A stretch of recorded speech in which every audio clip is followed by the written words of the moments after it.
समृद्धि समाचार में आप दर्शकों का स्वागत है। मैं संजय रीमा। आगे बढ़ने से पहले एक नजर डालते हैं आज के हेडलाइंस पर।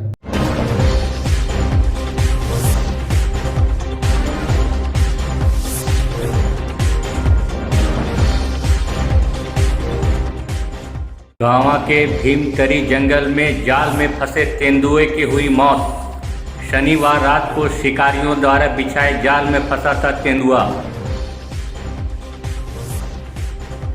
18 नंबर बुढ़िया खाद में सीसीएल ने चलाया अभियान, अवैध खनतों को किया ध्वस्त।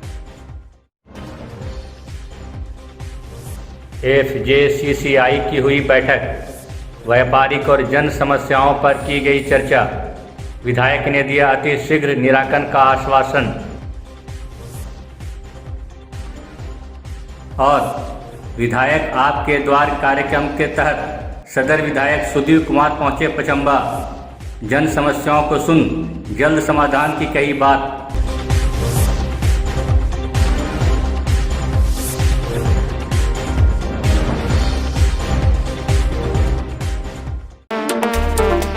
गिरिडीह जिले के गांवा स्थित घने भीमतरी जंगल में एक तेंदुआ जाल में फंसा मिला।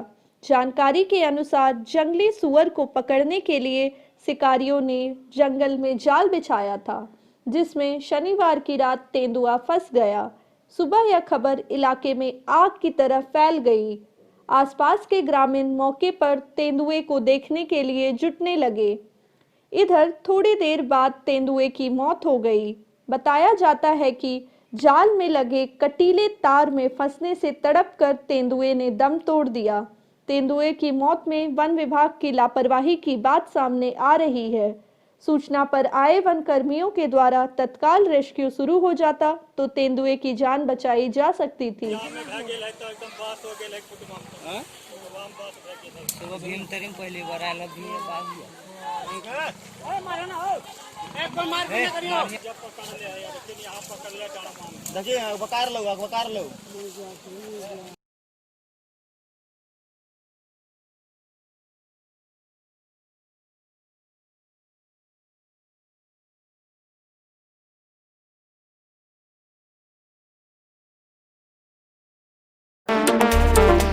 FJCCI की एक बैठक रविवार को उत्सव उपवन में चैम्बर ऑफ कॉमर्स गिरिडीह शाखा के आतिथ्य में संपन्न हुई। इस बैठक में federation Jharkhand chamber of commerce and industries के नवनिर्वाचित अध्यक्ष परवीन जैन छाबड़ा मुख्य अतिथि के रूप में एवं स्थानीय सदर विधायक सुधीर कुमार विशिष्ट अतिथि के रूप में उपस्थित हुए। बैठक में विस्तृत रूप से व्यापारिक समस्याओं और जन समस्याओं पर चर्चा हुई। बैठक को संबोधित करते हुए चैम्बर ऑफ कॉमर्स के अध्यक्ष निर्मल झुंझुनवाला ने प्रतिबंधित भूमि फैक्ट्री लाइसेंस, बिजली की समस्या, लघु खनिज नियमावली, गिरिडीह में प्रशिक्षित ट्रैफिक बल, बाईपास रोड का निर्माण, गिरिडीह पचम्बा पथ के शीघ्र चौड़ीकरण, professional tax trade licence, holding tax तथा सभी सरकारी विभागों में चैम्बर के प्रतिनिधित्व आदि मांगों को लेकर चर्चा की। वहीं मौके पर सदर विधायक ने बिंदुवार सभी समस्याओं का निराकरण करने का वादा करते हुए चैम्बर की समस्याओं से सभी संबंधित मंत्रियों और उप मुख्यमंत्रियों को अवगत कराते हुए अति शीघ्र निराकरण का आश्वासन दिया।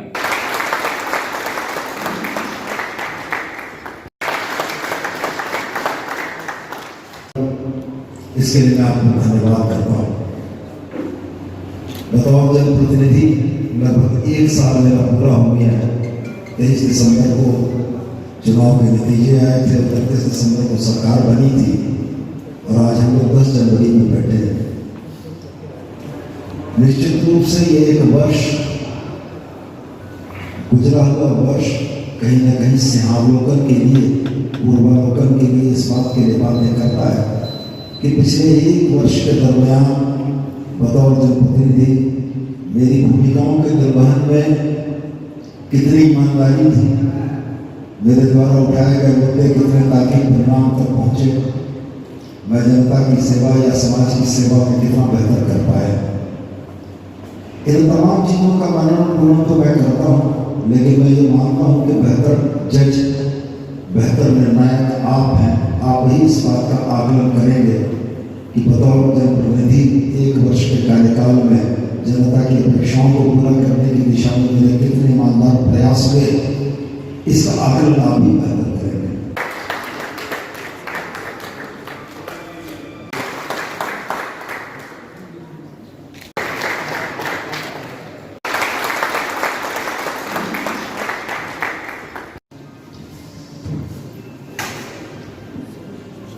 मैं अध्यक्ष की अनुमति से वरुण जलाल जी जो एचएससीसीआई से आए हुए हैं उनका आपस रूप से सम्मान। लेकिन जब उपायुक्त महोदय से मैंने बात की तो उपायुक्त महोदय ने कहा कि ये सूची रद्द होना जरूरी है क्योंकि 8 लाख से ज़्यादा मामले ऐसे हैं और मैं एक एक करके कितना मामला का निष्पादन कर सकता हूँ, तो ये संभव नहीं है। इसे किसी भी तरह रद्द कराएं। हमने भी सरकार को लिखा है और आप लोग पुनः प्रयास कीजिए ये प्रतिबंधित भूमि की सूची जो है रद्द हो और नए सिरे से गैर मौजूदा या सरकारी भूमि की सूची एक जो है फ्रेश सूची सही ढंग से तैयार हो ताकि इस समस्या का स्थायी समाधान हो सके। दूसरी एक समस्या है फैक्ट्री लाइसेंस रिन्यूअल में, जो एक नया नियम लागू हो गया है कि एक मुश्त आपको 10 साल की फीस जमा करनी है। अब कोई फैक्ट्री 10 साल चलेगी या नहीं चलेगी और फैक्ट्री लाइसेंस की फीस भी इतनी बढ़ गई है, तो इसे ऑप्शनल होना चाहिए कि व्यक्ति 1 साल से लेकर 10 साल तक का जितना चाहे उतना साल का जो है लाइसेंस एक बार मिले, जैसा कि प्रदूषण विभाग में है कि वो 1 साल से 5 साल तक का लाइसेंस जितने साल का चाहे उतने साल का लाइसेंस उन जमा करे होते। और इसी के साथ एक फैक्ट्री लाइसेंस में और दूसरी बाध्यता आ गई है कि फैक्ट्रियों को अपना स्टेबिलिटी रिपोर्ट सबमिट करना पड़ता है। स्टेबिलिटी रिपोर्ट में ये है कि आपका जो भवन है या आपकी जो स्ट्रक्चर है जिसके अंदर फैक्ट्री है वो कितना मजबूत है, गिर तो नहीं जाएगा, आपको इसकी जांच करानी है। लेकिन इसमें ये छूट नहीं दी गई है कि आप किसी भी प्राइवेट सिविल इंजीनियर से जांच करवा के रिपोर्ट सबमिट कर दें। इस विभाग ने, उद्योग विभाग ने उसके लिए एक अलग आर्किटेक्चर को नियुक्त किया है जिसकी मनमानी फीस है कि आप 4 लाख रुपया दीजिए, 5 लाख रुपया दीजिए, तब आपकी स्टेबिलिटी रिपोर्ट मिलेगी। तो इससे मुक्ति आवश्यक है, ये अधिकार किसी भी सिविल इंजीनियर को दिया जाना जरूरी है, क्योंकि अगर जो है वो फैक्ट्री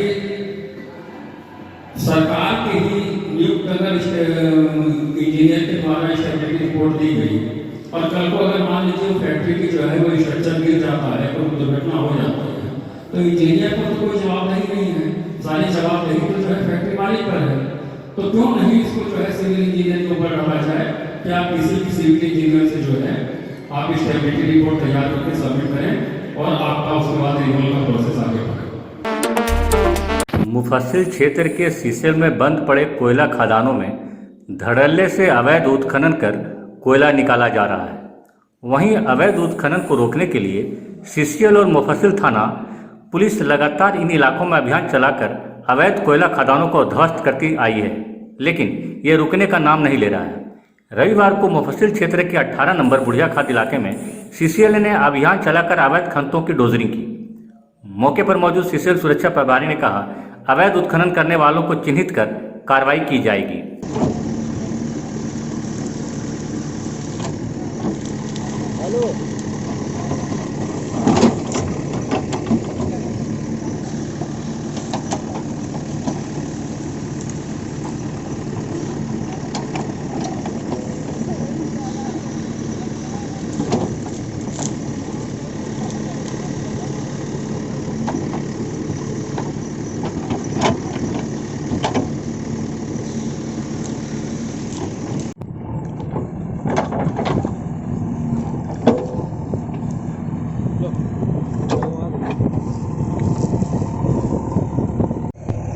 आज दिनांक 10/1/2021 को 18 नंबर ये सीसीएल का लीज होल्ड एरिया है। इसमें कुछ अवैध खनन एरिया बिल्डिंग कराया जा रहा है और योजना पदाधिकारी के निर्देश पर ये कार्य हो रहा है।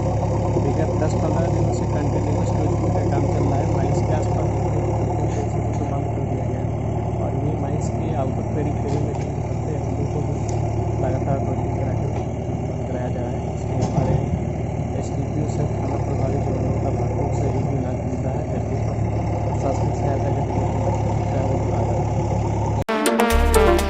विधायक सुदेव कुमार ने विधायक आपके द्वार कार्यक्रम के तहत रविवार को पचम्बा क्षेत्र का दौरा किया।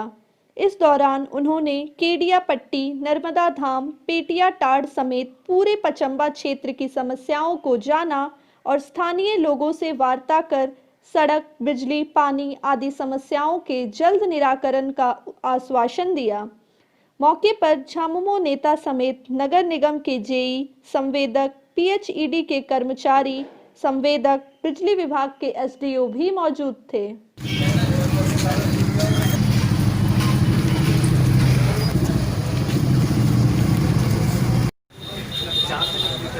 प्रदोष डुमरा जी में जो मटेरियल घटेगा वो हमको बताना है, बाकी चीज़ें हम करेंगे। जो और यह देखा कि बहुत सारी समस्याएं ऐसी हैं जो जनप्रतिनिधि और संबंधित पदाधिकारियों तक नहीं पहुंच पाती हैं। जनता के बीच पहुंचकर समस्याओं को देखकर एक निश्चित खुद से एक विश्वास होता है कि नहीं, इस योजना को प्राथमिकता के आधार पर करना है, जिसके आधार पर संबंधित पदाधिकारियों को निर्देशित किया गया। मुझको बहुत उम्मीद है कि बहुत जल्दी ही आने वाले दिनों में इन समस्याओं के समाधान में हम लोग कामयाब होंगे और ये जनता के द्वार कार्यक्रम अनवरत चलता रहेगा। शायद महीना 2 महीना के बाद फिर इस मोहल्ले में मैं आपको बैठा हुआ नजर आऊँगा, ये जानने के लिए कि जिन समस्याओं को लेकर मैं यहाँ से गया था वो समस्याएँ खत्म हुई अथवा नहीं। तो ये निरंतर चलने वाला प्रयास है। आप लोगों ने समय दिया, आपको बहुत बहुत धन्यवाद। स्वामी विवेकानंद की जयंती और युवा दिवस के उपलक्ष्य में अखिल भारतीय विद्यार्थी परिषद गिरिडीह इकाई द्वारा चलाए जा रहे साफ सफाई अभियान के तहत रविवार को भी शहर के अलग अलग स्थानों पर स्थापित महापुरुषों की प्रतिमाओं की साफ सफाई की गई। स्वच्छता अभियान के तहत बिरसा चौक, महाराजा अग्रसेन चौक, गांधी चौक, भगत सिंह चौक इत्यादि जगहों की साफ सफाई की गई। मौके पर नगर एसएफडी प्रमुख रोशन ने बताया कि अखिल भारतीय विद्यार्थी परिषद गिरिडीह इकाई के द्वारा चलाए जा रहे महापुरुषों की प्रतिमाओं का साफ सफाई का अभियान का आज दूसरा दिन है। हम विद्यार्थी परिषद के कार्यकर्ता यह अभियान चलाकर समाज में जागरूकता फैलाना के काम करने के साथ साथ उसको साफ सफाई का महत्व बता रहे हैं, जिससे हमारा समाज और देश स्वस्थ, समृद्ध और खुशहाल बने।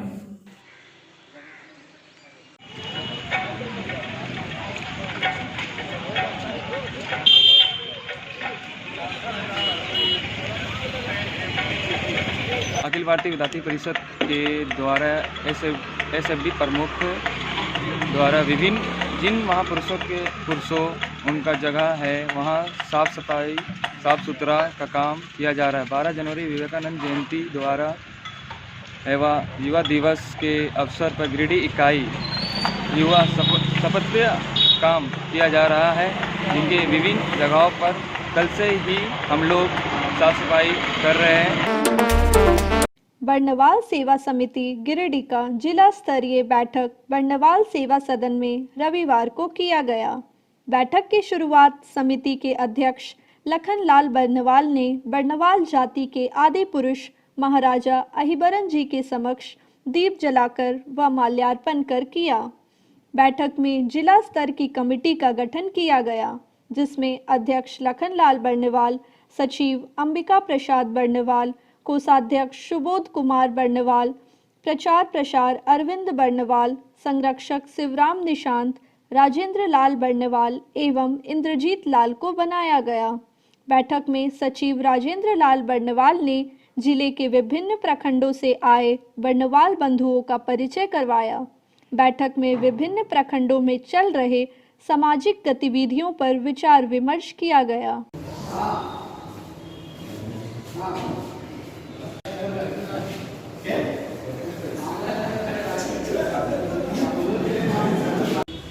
लोगों के मन में विचार आया था कि प्रखंड स्तर पर बरनवाल सेवा समिति या आज विभिन्न प्रखंडों से हमारे बीच बरनवाल बंधु उपस्थित हैं।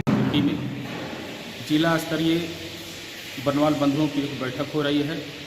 इस बैठक में आज हम लोग 4 विषयों पर मुख्य रूप से चर्चा करने वाले हैं। अंतिम सत्र में जो निर्णय आएगा वो सबों को मान्य होगा। तो आज का जो विषय है, सबसे पहले है जिला स्तरीय कमेटी का विस्तार, दूसरा पंचायत स्तरीय बैठक। तीसरा है प्रदेश स्तरीय संगठन में सहभागिता। चौथा है समाज के निष्क्रिय संस्थाओं को जागृत करना। और अंत में कुछ ऐसे विषय जो छूट रहे हैं उन पर चर्चा होगी। तो आज मैं समाज के समस्त बनवाल बंधुओं से आग्रह करेंगे कि अपने अपने क्षेत्र में समाज का विस्तार करें और जो सामाजिक बुराइयां हैं उनको दूर करने में एक दूसरे का सहयोग करें। स्थापना दिवस के उपलक्ष्य में भारत स्वाभिमान न्यास पतंजलि परिवार गिरिडीह की ओर से पर्यटन स्थल खंडोली के नजदीक एकल विद्यालय में कार्यक्रम का आयोजन किया गया। कार्यक्रम में बतौर मुख्य अतिथि पतंजलि झारखंड के सह राज्य प्रभारी रास बिहारी तिवारी उपस्थित हुए। मौके पर हवन से कार्यक्रम की शुरुआत की गई। बताया गया कि हवन में विभिन्न प्रकार के औषधीय जड़ी बूटी और शुद्ध गाय के देसी घी से आहुति दी गई। संदेश दिया गया कि हवन से हमारा जो दूषित वातावरण है वह स्वच्छ और साफ होता है और कई प्रकार की बीमारियों से बचाव होता है। इसको लोग प्रेरणा स्वरूप मानकर अपने घर पर 7 दिन या 1 महीने में इस तरह का यज्ञ कर सकते हैं ताकि घर का वातावरण स्वच्छ और शुद्ध रहे।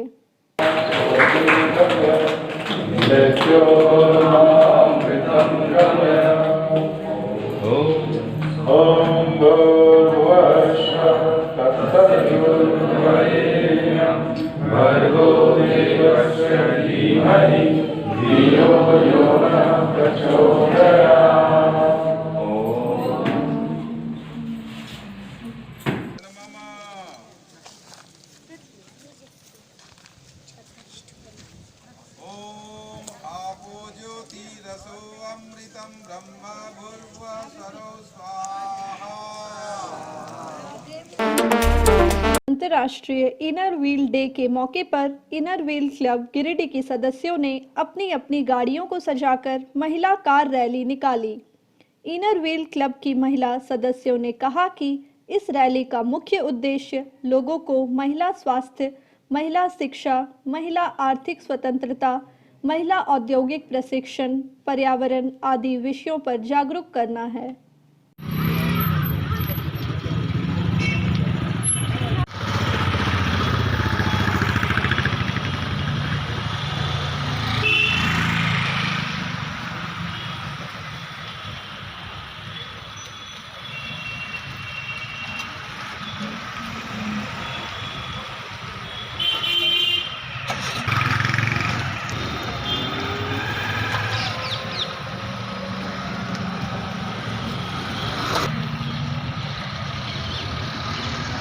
अंतर्राष्ट्रीय इनर व्हील डे मना रहे हैं। ये हमारे पूरे विश्व में 104 देशों में आज के दिन हम लोग ये डे मना रहे हैं और ये जो है हमारा 97 इयर्स कंप्लीट हो गया है इंटरनेशनल इनर व्हील क्लब का। तो हम लोग उसका 97 इयर्स का भी ये सेलिब्रेट कर रहे हैं। और हमारे ये रैली आज हमारा ये कार राइड है और इसमें हम लोग समाज को ये संदेश देना चाहते हैं कि महिला स्वास्थ्य, महिला शिक्षा, महिला आर्थिक स्वतंत्रता, महिला औद्योगिक परीक्षण और पर्यावरण से का रूप लेकर हम ये समाज को जागरूक करना चाहते हैं। कांग्रेस पार्टी की ओर से रविवार को वनभोज कार्यक्रम का आयोजन बनखंजो पहाड़ी के समीप किया गया। वनभोज कार्यक्रम में गिरिडीह जिले के सभी प्रखंडों से आए हुए कार्यकर्ता का जुटान हुआ। कार्यक्रम की अध्यक्षता कांग्रेसी नेता धनंजय सिंह ने किया। मौके पर पूर्व सांसद तिलकधारी प्रसाद सिंह ने सभी कांग्रेस कार्यकर्ताओं को नए साल की बधाई दी और साथ ही कांग्रेस पार्टी को सशक्त और मजबूत बनाने को लेकर कई आवश्यक टिप्स दिए।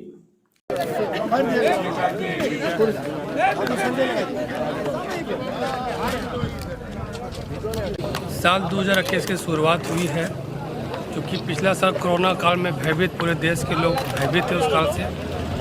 आज हमने सोचा कि क्यों नहीं सभी कार्यकर्ताओं को जो एक दूसरे से करीब 1 साल से नहीं मिले थे, सभी को मिलने का एक अवसर यहाँ प्राप्त हुआ। सभी लोग बहुत उत्साहित हैं, क्योंकि एक कोरोना का जो माहौल बना हुआ था इसको हम लोग ख़त्म करना चाहते हैं। लोग प्रयास भी कर रहे हैं। एक मिलन समारोह इस पूरे जिले का कोडरमा लोकसभा क्षेत्र का यहाँ पे आज बनखंजों की पहाड़ी के पास मैंने इसका आयोजन किया। इसमें सभी कार्यकर्ताओं की भागीदारी रही। इधर जमुआ झामुमो ने भी जमुआ के झारो नदी में एक वनभोज का कार्यक्रम आयोजित कर पार्टी की ताकत दिखाई। जमुआ के पूर्व प्रमुख व झामुमो नेत्री सोनी चौरसिया की अध्यक्षता में संपन्न वनभोज में बतौर मुख्य अतिथि उपस्थित गिरिडीह विधायक सुधीर कुमार सोनू ने कार्यकर्ताओं को संबोधित करते हुए कहा कि झामुमो सिर्फ एक पार्टी नहीं बल्कि एक परिवार है। इस परिवार में सब एक समान है और सबकी बराबर की भागीदारी है। शांति काल में पसीना बहाती हैं, युद्ध काल में उनको उतना कम बहाना पड़ता है। चुनाव अभी 4 वर्ष दूर है और मुक्ति मोर्चा के सजग साथी 2024 की तैयारी में अभी से लगे। मैं यह मानता हूं कि अभी का यह जो प्रयोग है, अभी का जो गिराया हुआ पसीना है, 2024 में हमें कम खून गिराना पड़ेगा और निश्चित रूप से हम लोग पता हासिल करेंगे कि जो परिस्थितियां जमुआ की हैं उनको हम बदलेंगे। मैं गिरिडीह के एक सबसे पिछड़े प्रखंड का प्रतिनिधित्व करता हूं जिसका नाम आपने सुना है पीरटाड़ के इलाके में बड़ा संघर्ष किया हम लोगों ने, बेआवाज जनता को आवाज दी, कमजोर हाथों को यह ताकत हम लोगों ने दी कि वो ईवीएम पे अपनी ताकत का इजहार करके सत्ता बदलने में हमारे भागीदार बने। जाहिरा तौर पर उस इलाके को देखने के बाद ये लगता था कि साला सबसे पिछड़ा प्रदेश, सबसे पिछड़ा प्रखंड। जब मैं मिर्जागंज से यहाँ आने के लिए मुड़ा तो मुझको बड़ा आश्चर्य हुआ ये देखकर। आदरणीय बड़े भाई केदार हाजरा जी, जिनको जमुआ की जनता ने लगातार प्रतिनिधित्व का मौका दिया है और इस प्रसिद्ध स्थल जो कि तीर्थ स्थल के साथ दर्शनीय स्थल है, आने वाली सड़क में गाड़ी ने जब हिचकोले लिए तो हर हिचकोले पर मुझको केदार हाजरा जी का नाम याद आता है। बड़े विकास के दावे करने वाले लोग अगर विधानसभा की महत्वपूर्ण सड़कों को नहीं बना पाते हैं तो कहीं न कहीं ये लगता है कि कुछ न कुछ गलती है। जो हमारे भाजपा के होंगे या फिर और अन्य दल से होंगे, उनके लिए चुनाव लड़ना सामान्य बात नहीं होगा। अब झारखंड मुक्ति मोर्चा जमुआ में भी पूरी ताकत लगाएगी। आने वाले चुनाव में उनको लोहे के चना चबाना जैसा होगा। केंद्र सरकार के द्वारा लाए गए कृषि कानून के विरोध में शनिवार की शाम NSUI द्वारा मशाल जुलूस निकाला गया। कार्यक्रम का नेतृत्व NSUI के जिलाध्यक्ष मोहम्मद सरफराज अंसारी ने किया। जुलूस में कांग्रेस पार्टी के जिलाध्यक्ष नरेश वर्मा एवं कांग्रेस नेता सतीश केडिया के साथ साथ भारतीय राष्ट्रीय छात्र संगठन के पदाधिकारी एवं कार्यकर्ताओं ने भाग लिया। मौके पर NSUI के जिलाध्यक्ष मोहम्मद सरफराज अंसारी ने कहा कि केंद्र सरकार कृषि कानून में संशोधन नहीं करती है तो गिरिडीह जिला से छात्र भी किसान आंदोलन में भाग लेने के लिए दिल्ली कूच करेंगे। जिंदाबाद जिंदाबाद, तानाशाही नहीं चलेगी, नहीं चलेगी, नहीं चलेगी, तानाशाही नहीं चलेगी, नहीं चलेगी, नहीं चलेगी, कृषि कानून वापस लो, वापस लो। आज हम लोग जुलूस मार्च निकाले हैं ये कृषि कानून के लिए। अगर ये सरकार कृषि कानून वापस नहीं लेंगे तो हम लोग इसी तरह हर दिन विरोध प्रदर्शन करेंगे। हम मोदी जी से और अमित शाह जी से अनुरोध करते हैं कि ये कृषि कानून हर हाल में उनको वापस लेना पड़ेगा। अगर नहीं किया तो फिर जनता हर घर से जनता निकलेगी और विरोध करेगी। लगातार आंदोलन कर रही है, पूरे दिल्ली को किसानों ने घेर रखा है और लगातार धरने में बैठा हुआ है। कांग्रेस पार्टी किसानों के साथ है, किसानों के लिए लड़ाई लड़ रही है। इसी दरमियान आज छात्र संगठन पूरे देश में आज सभी जिला मुख्यालय में इस बात का विरोध कर रही है, ये जो काला कानून है इसे वापस लेना पड़ेगा, ये आपकी तानाशाही नहीं चलेगी।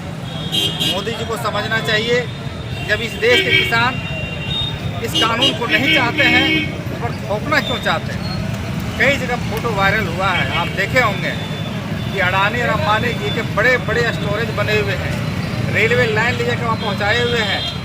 इस बात से स्पष्ट होता है कि इस देश में केवल और केवल ये जो बड़े घराने हैं, कारपोरेट घराना, इनके लिए सरकार काम कर रही है। कांग्रेस इसे बर्दाश्त नहीं करेगी।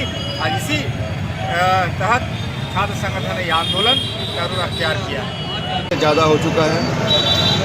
पूरे भारत के किसान यूनियन के नेता दिल्ली से बाहर धरने पर बैठे हैं, लेकिन ये सरकार निरंकुश सरकार है, जिसके प्रधानमंत्री एक उद्योगपति के पोते को देखने अस्पताल जा सकते हैं, लेकिन जहाँ 50 से ज़्यादा किसानों की जान जा चुकी है ठंड और बारिश की वजह से, वहाँ तक पहुँचने में इनको दिक्कत हो रही है। ये पूरी तरह हठधर्मिता है, निरंकुशता है, तानाशाही है, जिसे इस देश की जनता बर्दाश्त नहीं करेगी। कांग्रेस पार्टी कभी भी इस बात को बर्दाश्त नहीं कर सकती। पूरी कांग्रेस पार्टी किसानों के साथ है, हम पूरी तरह से किसानों के साथ है। ये किसानों का भारत है और इसके लिए हमें जितनी लड़ाई लड़नी पड़े हम लड़ेंगे।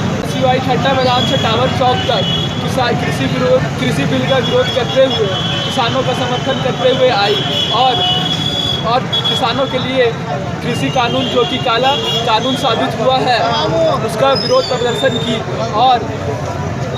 और सरकार से आग्रह की कि किसानों के लिए काला कानून है, इसे वापस लिया जाए और जल्द ही इसके ऊपर कार्रवाई की जाए, वरना NSUI गिरिडीह छात्र इकाई इसके लिए भारी विरोध प्रदर्शन करेगी और धरना प्रदर्शन के लिए बैठेगी। आज के अंक में बस इतना ही। दीजिए पूरी टीम को इजाज़त। मिलते हैं अगले अंक में। नमस्कार।